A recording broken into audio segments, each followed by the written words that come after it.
Mas por que você não fez isso no primeiro turno? E por que o ministro Alexandre de Moraes riu na sua cara, em menos de 24 horas, lhe deu uma multa de 22 milhões e disse que o senhor estaria fazendo uma litigância de má-fé? Policial preso por planejar suposta morte de Lula trabalhou para o PT da Bahia. O policial que foi preso na operação de terça-feira da Polícia Federal, Vladimir Soares, trabalhou em gestões do PT na Bahia durante os governos de Jacques Wagner, durante os anos 2000. Foi transferido para Brasília, onde estava atuando por último até a prisão nessa terça-feira.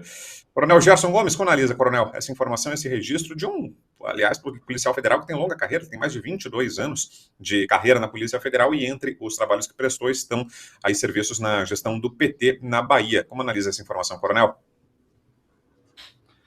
Todo esse imbróglio que está sendo criado e que emerge agora, é importante, antes da gente tecer qualquer comentário específico sobre os que foram presos, nós contextualizarmos a nossa audiência na conexão que existe entre o processo. O processo ele está ligado aos inquéritos lá no início, inquéritos esses que foram sobrepostos, já que foram considerados ilegais desde o início pela própria Procuradoria-Geral da República. E quando esses inquéritos, que foram mudando de nome, mas não o ardil que estava por trás de cada um desses inquéritos, que davam superpoderes ao ministro do Supremo Tribunal Federal, que investigava as pessoas e juntava uma equipe de investigação sob seu controle, acumulava as funções de presidente do TSE e de ministros do Supremo Tribunal Federal logo depois. Toda essa escalada, ela acabou criando condições para algo completamente atípico, que foi juntar os inquéritos das milícias digitais, das fake news, dos atos antidemocráticos, tudo debaixo de um guarda-chuva que poderia absorver todo e qualquer crime. Nós temos alguns exemplos aqui no Braddock Show. Nós temos o caso do Rodrigo Constantino, por exemplo, que hoje é um cidadão americano, mas que foi alvo desses inquéritos, e inclusive um desses alvos é um jornalista que é o Paulo Figueiredo, que também já esteve conosco aqui no Braddock Show, e que hoje aparece nesse rol que nós vamos tratar daqui a pouco.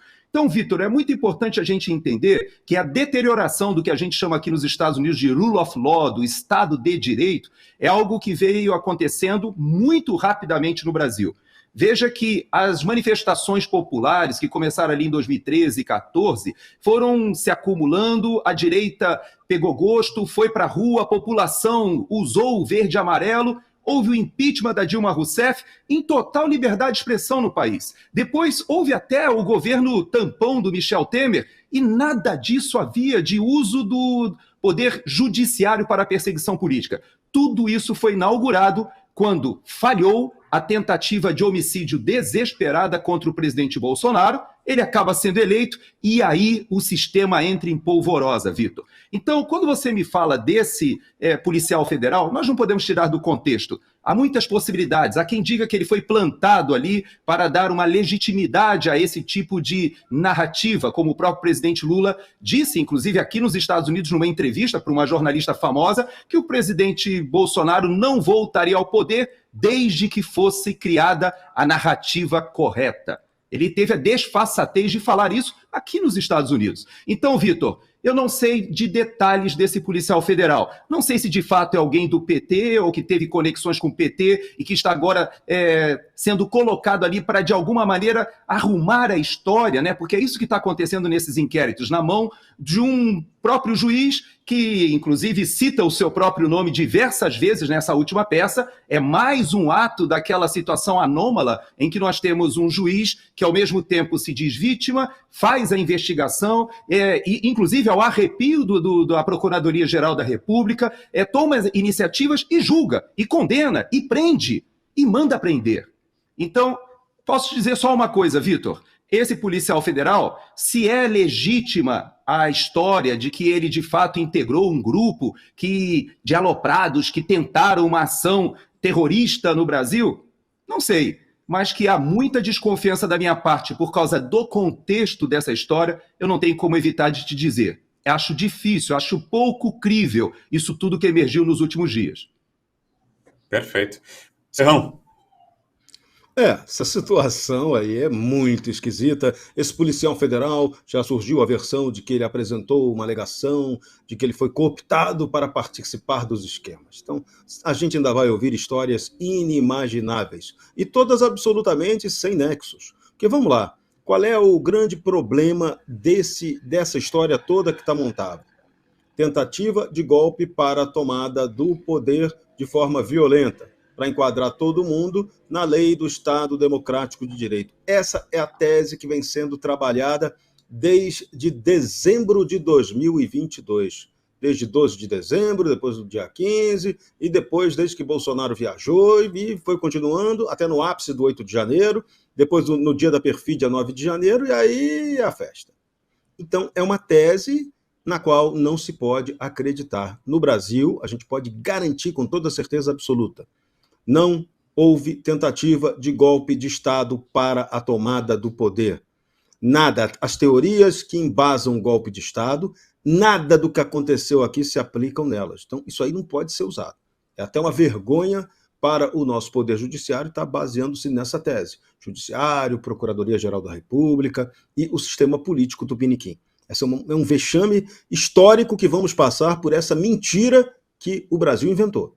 Isso é muito grave. E a maior parte da imprensa hegemônica tupiniquim comprou também essa história. Então, isso é mais grave ainda. Então, na hora, a história da humanidade ela é feita de decantação. A verdade aparece no momento certo. Essa aqui vai aparecer na hora exata. Talvez demore um pouco, talvez não, mas o fato objetivo é que a gente já tem hoje vidas estragadas por toda essa perseguição que vem ocorrendo no Brasil. Por toda essa juristocracia que tomou o poder aqui do Brasil de maneira avassaladora, com a conivência de um Congresso Nacional absolutamente estúpido, venal e que não tem leitura política nenhuma. Nada dessa crise de hoje estaria acontecendo se a gente tivesse um Congresso Nacional minimamente competente. Se a gente tivesse um Congresso Nacional realmente preocupado com a pacificação e com o equilíbrio entre os poderes. É isso. O Senado Federal é o culpado de tudo de errado que está acontecendo. Tá? Você pode pegar ministro A, ministro B, o Supremo como um todo, mas a culpa geral é do Congresso. Se o Congresso tivesse dito, vamos parar aqui, Lula tomou o poder, vai governar, vai fazer as besteiras dele e acabou, e vamos aguardar até a próxima eleição, estaria tudo sendo tocado normalmente, dentro do que se espera na política. Mas aqui não. Lula assumiu com o espírito da vingança. O sistema de poder também queria vingança, porque ele não admitiu que o erro histórico, na visão do sistema, que foi colocar Jair Bolsonaro no poder, tivesse permanecido. Então a intenção desse sistema era exatamente eliminar Jair Bolsonaro da cena política. Não conseguiu pela morte, então vai se tentar pela via juristocrática. Algo que quase aconteceu também com Donald Trump nos Estados Unidos. Só que lá parece que falhou, né? Dia 20 de janeiro, não é a Kamala Harris que vai assumir a Casa Branca. Então, são essas coisas da história que a gente tem que ter muita paciência para segurar a situação. Agora, o erro brasileiro aqui, essencial, é a classe política, é o Congresso. Se o Congresso estivesse agindo, essa crise não estaria acontecendo. E a solução para essa crise vai ser política, mas talvez ela precise de um empurrãozinho externo para dar uma ajuda. Perfeito. Darcio, vou acrescentar uma outra informação antes de passar para o seu comentário inicial, que é o seguinte. Bolsonaro negou o pedido de general para pôr ministro favorável a suposto golpe. Em seu último mês de governo, o então presidente Jair Bolsonaro negou um pedido para substituir o ministro da Defesa, general Paulo Sérgio Nogueira, que se mostrava contrário ao suposto golpe de Estado. A solicitação foi feita pelo secretário executivo da Segurança da Secretaria-Geral da Presidência, melhor dizendo, general Mário Fernandes, que foi um dos presos na operação desta terça-feira, a operação contra-golpe da Polícia Federal. E aí, volto contigo, ô Darcio, tem linha com isso que falava o Serrão, parece ser mais uma informação que contradiz ou pelo menos não se encaixa nessa trama do suposto golpe, né? Se o ministro que era mais favorável, digamos assim, ao suposto golpe não foi colocado, né? O ministro mais contrário que foi mantido no cargo, parece não fechar muito a trama que foi costurada, né, Darcio? É uma trama costurada, lastreada exclusivamente no depoimento do próprio Mário Fernandes para um colega, do general Mário Fernandes. Porque ele teria dito que falou com Bolsonaro e que o Bolsonaro teria respondido que não faria essa nomeação porque isso poderia configurar uma possibilidade de golpe, ou seja, o Bolsonaro teria dito que não queria golpe. Então, só isso já serviria para poder contrariar toda a tese construída em cima desse tema, que é o tema do golpe. Agora, eu faço questão de lembrar aqui o agente, o Vladimir, esse agente da Polícia Federal, porque eu andei dando uma pesquisada e eu vi que, aparentemente, ele é um sujeito de poucas palavras, foi alguém discreto durante a carreira e já tem muitos anos prestando serviço. E eu acredito que a situação do general, citado nessa pauta, é a mesma, assim como de vários outros militares que estão implicados nesse processo. É óbvio que todo mundo tem ali a sua preferência político-partidária, todo mundo tem a sua posição político-ideológica, tem as suas crenças, os seus valores. Assim como o coronel Gerson Gomes aqui, que pertenceu aos quadros do Exército, obviamente, ele já tinha uma visão de mundo, né, devidamente estruturada do ponto de vista da sua crença religiosa, da sua postura em relação à sua vida e por aí vai. Só que, no exercício do cargo, no exercício de sua função, obviamente a pessoa ela deixa de lado essas questões, essas preferências, para poder executar o trabalho. E o trabalho, aparentemente, desse policial federal foi executado. Afinal de contas, ele já trabalhou numa gestão do PT, quando o PT governava a Bahia, na época do senhor Jacques Wagner, e agora, eventualmente, no período Bolsonaro, ele estava trabalhando numa gestão Bolsonaro. E um comentário, alguma conjectura, ou qualquer tipo de desabafo, isso pode acontecer, todo mundo sabe, isso não pode configurar um crime, meu Deus do céu. Todo mundo comenta alguma coisa nos grupos de WhatsApp. A gente viu isso em relação àquele grupo de empresários, em que empresários debatiam sobre o atual problema do Brasil, que é justamente essa instabilidade jurídica que a gente vive, e os empresários cogitavam ali a possibilidade de um golpe, é um desabafo, é uma catarse. Acontece que no Brasil está proibido fazer catarse, está proibido debater, está proibido falar. E aí você tem carreiras, histórias destruídas num processo conhecido lá do Romualdo Tuma Júnior, assassinato de reputação. Para buscar a criminalização dessas pessoas e uma eventual punição, estão assassinando reputações e histórias, estão assassinando carreiras, muitas delas premiadas. E isso é inacreditável. E é inacreditável que o nosso sistema de contrapeso, que é o Senado, esteja assistindo a tudo isso como se não estivesse acontecendo. Vejam só, temos 37 pessoas indiciadas. Uma delas, presidente do partido que tem a maior bancada no parlamento. E esse tema sequer é debatido no Senado Federal. Imagine que loucura que a gente está vivendo. O Senado abandonou o Brasil. Essa é a verdade. Aqui eu faço coro com o Serrão. Ele tem toda a razão. Tudo isso está acontecendo porque o Brasil não tem Senado, Vitor Braun. Perfeito. Ô, coronel, e quando a gente fala sobre suposto golpe, também acho que é importante fazer essa ressalva. Em muitos casos, o que a imprensa está tratando como suposto golpe foi a simples cogitação de acionamento de dispositivos constitucionais. Por exemplo, discussão sobre adotar estado de sítio, artigo 142 da Constituição, a simples cogitação ou diálogos tratando desses dispositivos que são constitucionais está sendo tratada como golpe, né? Então, quando surgem notícias como essa, de que um ministro da Defesa era favorável a golpe, o outro não, é simplesmente sobre medidas como essas que a gente está falando, né? Não é sobre golpe de Estado, é sobre adotar ou não dispositivos que estão na Constituição, mas a simples cogitação disso parece que foi criminalizada, não, coronel? Exato, Vitor, e agora eu vou te pedir licença para esclarecer algumas coisas para a nossa audiência e eu vou precisar de um pouquinho mais de tempo. Eu estava com você no Pingo nos Is, Vitor, quando nós discutimos e debatemos esses instrumentos constitucionais que você está falando, à exaustão. Vou dar um exemplo. No Pingo nos Is, eu expliquei para a população o que era o Conselho da República e sugeri do ar que o presidente deveria considerar essa possibilidade, já que ele estava em uma situação de muita complexidade, e o Conselho da República, para quem não lembra, né, ele foi regulamentado na Constituição no artigo 89, e ele é um órgão superior de consulta e aconselhamento do presidente da República para assessorar o presidente em momentos de crise. E o Conselho da República normalmente é utilizado, inclusive o presidente Michel Temer utilizou esse artifício, ou seja, esse artigo constitucional, ele teve que tomar uma decisão sobre uma intervenção federal no Rio de Janeiro, fez uma intervenção híbrida, inclusive com o próprio general Braga Neto como interventor no Rio de Janeiro, e somente na segurança pública, mantendo ali o governador Pezão, uma solução muito híbrida, podemos dizer, mas um momento de crise. E o presidente Bolsonaro, Vitor, ele passou por todos esses assessoramentos. De fato, o ministro da Defesa estava em uma situação muito complexa. E eu vou lembrar a nossa audiência por quê.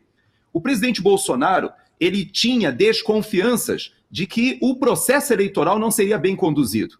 E ele fez várias dessas denúncias desde 2018, quando ele foi eleito, e já dizia, apesar de ter vencido, que necessitaríamos de um aperfeiçoamento no nosso processo. E o que aconteceu? Quando ele leva essas inquietações a ministros de Relações Exteriores, a embaixadores, numa reunião em Brasília, por causa disso, ele inclusive está agora inelegível.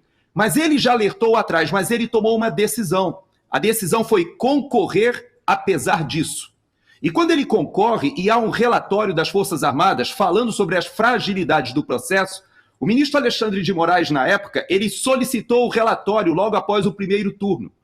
E o presidente Bolsonaro tomou a decisão, junto com seus assessores, de só enviar o relatório após o segundo turno. O que acabou ensejando que o Valdemar da Costa Neto, que também nós entrevistamos no Pingo nos Is, e na época nós perguntamos a ele, você entregou ali um pedido de reconsideração, de investigação do segundo turno? Mas por que você não fez isso no primeiro turno? E por que o ministro Alexandre de Moraes riu na sua cara, em menos de 24 horas, lhe deu uma multa de 22 milhões e disse que o senhor estaria fazendo uma litigância de má-fé? Sabe por quê? Porque quem venceu o primeiro turno, Vitor, foi o PL, foi o presidente Bolsonaro. Eles venceram o primeiro turno com 99 deputados, elegeram senadores, elegeram governadores, colocaram em segundo turno, inclusive venceram no estado maior e mais importante da federação, em São Paulo.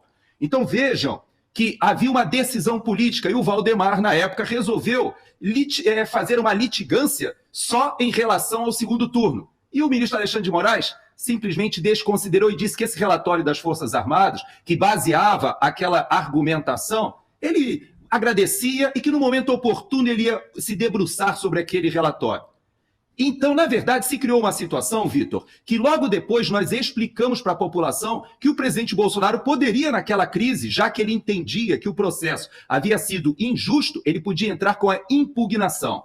No Pingo nos Is, Vitor, você estava lá, eu expliquei para a população que havia 15 dias, segundo a nossa Constituição. Veja que na Constituição, ela esclarece que nós temos 15 dias a partir da diplomação para apresentar um pedido de impugnação com as suas provas, com as suas argumentações. A diplomação do presidente Lula foi no dia 12 de dezembro, o mesmo dia que o cacique Sererê foi preso, e aconteceu toda aquela confusão em Brasília. Confusão essa que tem todas as características de ter sido muito bem arquitetada e planejada. Mas viremos essa página. 15 dias, Vitor, do dia 12 de dezembro, nos colocava já ao final de dezembro. E quem assumiria a presidência da República para desfazer esse imbróglio? O presidente da Câmara dos Deputados.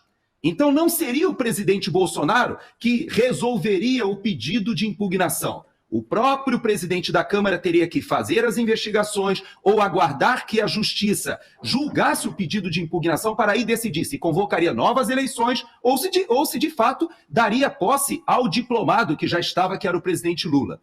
Todo esse imbróglio foi explicado, Vitor, à exaustão. E tudo isso o presidente Bolsonaro analisou as linhas de ação. Todas essas linhas de ação culminavam no afastamento do ministro Alexandre de Moraes. Por quê? Porque ele seria citado como parte, como responsável no pedido de impugnação por todo esse problema. Então veja que era uma situação crítica. O ministro Alexandre de Moraes, embora ele esteja fazendo isso desde lá até agora, sendo o acusador, o julgador, o investigador, na época, se ele fosse citado como responsável pelas ilegalidades ou pelas injustiças ou por aquilo que o presidente Bolsonaro colocasse no pedido de impugnação, ele não poderia julgar o seu próprio ato. Então, esse imbróglio, essa crise que se formou, o presidente Bolsonaro decidiu que não tinha condições políticas de vencer esse imbróglio. Ele poderia apresentar o pedido de impugnação, mas o Arthur Lira iria conduzir o processo junto com o Senado, que era contrário ao presidente, o STF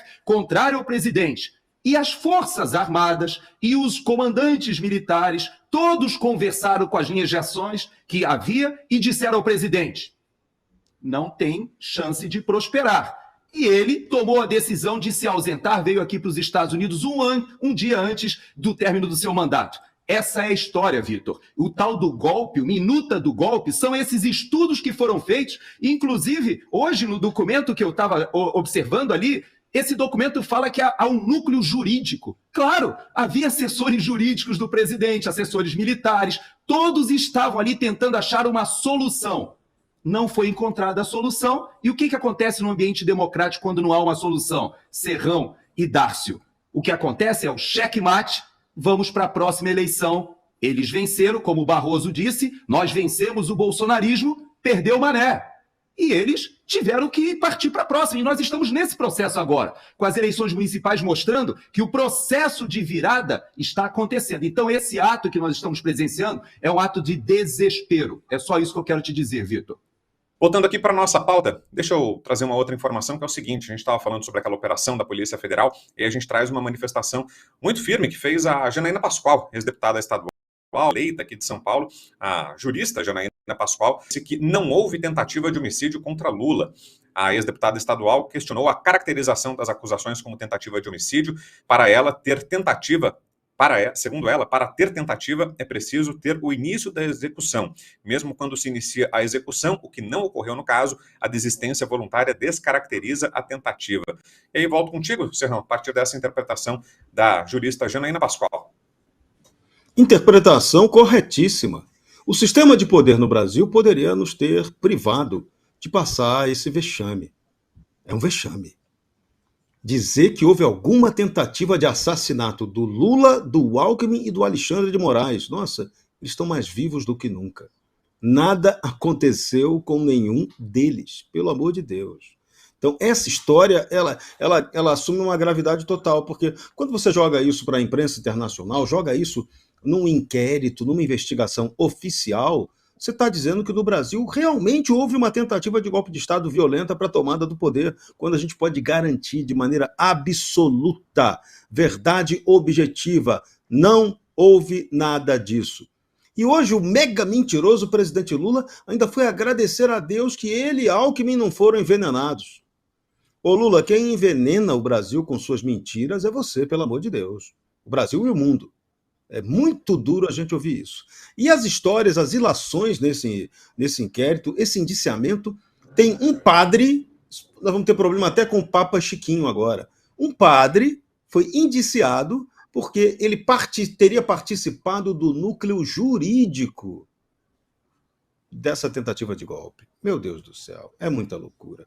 Outra loucura absoluta, um nome que aparece ali na lista, Paulo Figueiredo, jornalista, foi nosso colega na Jovem Pan, foi nosso colega aqui no Bradock, figura conhecidíssima no mundo. Paulo Figueiredo, que crime o Paulo Figueiredo pode ter cometido? Tentativa de golpe de Estado cometida pelo Paulo Figueiredo, que não pisa no Brasil, nem sei há quanto tempo que ele não pisa no Brasil, e como é que você faz um golpe de Estado estando nos Estados Unidos? Um golpe por telepatia. Deve ter sido essa a atuação do Paulo Figueiredo. De repente, ele foi a um centro espírita, né, invocou lá o avô dele, né, João Batista de Oliveira Figueiredo, falou: vovô, vamos dar um golpe no Brasil para salvar o Bolsonaro, e aí o senhor volta para o Palácio do Planalto e vamos lá tirar o Lula. Não dá para levar a sério uma história dessa, me desculpem. Então, a gente aqui tem que tratar um assunto com seriedade, mas o sistema de poder não está tratando esse assunto com seriedade. O único objetivo do sistema de poder no Brasil é tornar inelegível Jair Bolsonaro, pela terceira vez. Ou seja, a eleição 2026 presidencial começou hoje. Começou hoje impugnando aquele que poderia ser um dos favoritos a disputar o Palácio do Planalto. Então, isso é de uma gravidade, isso é um negócio absolutamente assustador do ponto de vista político. Não dá para aceitar uma história dessa. O Mauro Cid, estão contando cada história mirabolante sobre o Mauro Cid. As emissoras amiguinhas já vieram agora com um papo furado. O Mauro Cid delatou o Braga Neto, delatou o Bolsonaro, delatou todo mundo. O Mauro Cid não delatou ninguém, tanto que a colaboração premiada dele, aparentemente, foi até confirmada depois do depoimento dele ao ministro Alexandre de Moraes. Então, o cara não delatou ninguém, não contou nenhuma história além do que já tinha sido contado. O próprio Mauro Cid, qual foi a grande acusação sobre nessa história do golpe aí que pesou sobre o Mauro Cid? De que ele, que era alguém que fez curso, fazia parte das forças especiais, os tais Kid Pretos, o Mauro Cid teria sido um dos articuladores entre os Kid Pretos desse tal golpe. Caramba, não aconteceu nada disso. O Mauro Cid já respondeu isso mais 7, 8, mais 13 vezes para a Polícia Federal, que nunca aconteceu nada disso. Ah, mas falaram mal do ministro quando estavam tomando lá uma cachaça, uma cerveja, um churrasco? Falaram, ele falou isso. Está lá no inquérito, ele falou. Agora, isso significa golpe de Estado? Isso significa alguém tentar depor ou matar alguém, tirar alguém do poder de forma violenta? Não. E outra coisa, gente, que tem que ser levada muito a sério no Brasil, o coronel Gerson Gomes poderá falar sobre isso bem daqui a pouco. Vamos respeitar o Exército Brasileiro. As forças especiais estão sendo tratadas como se ali só existissem marginais, golpistas, bandidos. Eu recomendo, ó, por favor, tá aqui, ó, esse livro aqui, ó. Quem puder, leia esse livro. Aqui você vai conhecer a verdade, um livro escrito pelo coronel Montenegro e pelo professor Rodney, pesquisadores sérios. O que são as forças especiais no Brasil? É isso aqui, ó. É isso que interessa. O resto é a historinha do Boitatá. A gente não pode ficar alimentando mentiras. E esse pessoal aqui das nossas Forças Armadas é altamente profissional. E o que me deixa assim triste e revoltado é ver que o comando do Exército Brasileiro parece que joga contra as Forças Especiais. Vocês viram agora que os cortes que o Haddad promoveu, os principais cortes do Exército foram em cima de todas as operações especiais, foram canceladas. Por quê? Porque o comando do Exército aparentemente não gosta desse grupo e está perseguindo esse grupo. O Mauro Cid está sendo vítima de perseguição dentro do Exército. Isso está causando revolta dentro das Forças Armadas. A insatisfação dentro das Forças Armadas é assustadora. Então esse é um outro efeito colateral dessa maluquice toda em torno dessa mentira, eu vou deixar claro, mentira sobre golpe de Estado. Eu não consigo apoiar essa tese de maneira nenhuma. Ela não ocorreu, ela não poderia ocorrer, e na Jovem Pan, a gente que vem lá de trás, foi muito claro nessa explicação por que não ocorreu golpe de Estado no Brasil. Primeiro, os militares não queriam dar golpe nenhum. Segundo, os militares não tinham condição de dar golpe nenhum. E terceiro, militar no Brasil não foi feito para dar golpe. E essa consciência já está clara há muito tempo, desde que eles saíram pela porta dos fundos, pela garagem do Palácio do Planalto, em 1985. Então, essa história é absolutamente inverossímil. Bolsonaro, se teve alguma chance de fechar regime, ele não fez em nenhum momento. Era o cara que foi até criticado por seus pares, porque falava sempre que temos e vou jogar dentro das 4 linhas da Constituição. Tem bolsonarista que esculacha o Bolsonaro porque ele falava isso. E o Bolsonaro sempre foi fiel a esse raciocínio. Então, essa história de golpe é um golpe para fazer a gente de idiota, de mané. Pois é, né, Darcy, para engrossar esse caldo, aí surgiu essa semana também a história da tentativa de homicídio, né? Até porque talvez não houve tanta adesão, né, a essa narrativa do golpe de Estado. Afinal de contas, nem aconteceu o golpe, né? Não aconteceu nenhuma mudança de regime. Então, como convencer, né, a população de que houve o golpe de Estado? Aí surgiu também agora a tentativa de homicídio e com a associação ao ex-presidente Bolsonaro, né? E de tentativa de homicídio o PT entende bem. Afinal de contas, o Toninho do PT era prefeito de Campinas e foi assassinado. Inclusive, em 2022, eles podem comemorar um golpe da justiça. Afinal de contas, o processo, o inquérito que investigava o assassinato do Toninho do PT foi arquivado em 2022. Pois é, nunca chegaram aos autores. Para esse tipo de situação, a Polícia Federal, com essa eficiência toda, ela não costuma agir de uma forma tão rápida e precisa, né? A mesma coisa em relação ao Celso Daniel, ex-prefeito de Santo André. Eles conhecem muito bem. E é curioso porque a incapacidade de um grupo de operações especiais chama atenção. Porque a gente viu há pouco tempo a preparação de um assassinato. Isso aconteceu no Brasil. Do ex-ministro da Justiça do Bolsonaro, Sérgio Moro. Eles fizeram ali uma preparação, o PCC fez uma preparação para executar o Sérgio Moro. E para isso eles invadiram sistemas de vigilância do governo do estado de São Paulo. Pois é, isso é sim uma preparação. Afinal de contas, você tem delitos praticados na preparação. É aí que está o crime e não a preparação em si. E o PCC tem esse tipo de articulação, tanto é assim que a gente viu agora há pouco tempo um atentado verdadeiro do Gritzbach, lá no aeroporto de Guarulhos. E existia também a tese de que o Adélio Bispo teria alguma relação com o PCC, que também teve um atentado no Brasil contra Jair Messias Bolsonaro, vejam só. PCC que nesse momento, assim como o Comando Vermelho e outras facções criminosas, devem estar comemorando. Eu acredito que deve existir, inclusive, uma Nossa Senhora dos Traficantes, porque é incrível como alguns desses indiciados, hoje aqui bem lembrou Gerson Gomes, é o Braga Neto, que atuou de forma veemente no Rio de Janeiro e deve ter frustrado aí muitas intenções de narcotraficantes. Deve ter atrapalhado a vida de muitos deles. Assim como Anderson Torres, vejam só, está na lista também. Ele que liderou as apreensões de drogas no Brasil durante muito tempo, com a Polícia Federal e a Polícia Rodoviária Federal batendo recordes e mais recordes. É muito interessante como que os mocinhos passaram a ser vilões nesse enredo de filme. Como eu disse no início do programa, a gente está vivendo um pesadelo que eu tenho certeza que cineasta algum imaginou um dia escrever ou produzir. É isso, Vitor Bel.